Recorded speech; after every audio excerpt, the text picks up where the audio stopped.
Our country is under siege.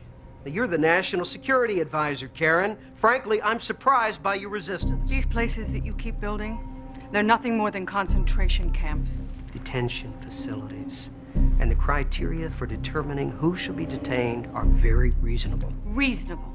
This revised plan of yours justifies locking up every American who prays towards Mecca. That's a ridiculous exaggeration, and you know it. Right now, the American Muslim community is our greatest asset. They have provided law enforcement with hundreds of tips, and not a single member of that community has been implicated in these attacks. So far, Mr. President, the people are losing faith in our ability to protect them. We've got to do something about this now. And locking up more Muslims will not make them safer. No, Karen, but it will make them feel safer. What about the cost of the civil unrest that your plan will create? There will Security be riots, demonstrations. has its price.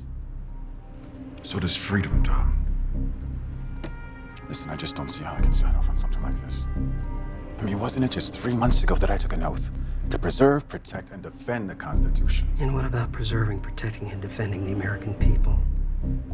All of these measures are legal. Blake has been all over this thing with the Attorney General. There is a precedent, sir.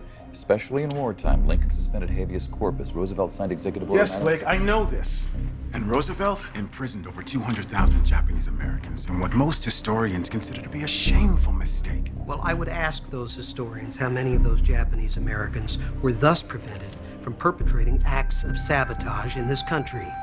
I realize that what I'm proposing has its challenges, but we cannot continue to keep our heads buried in the sand.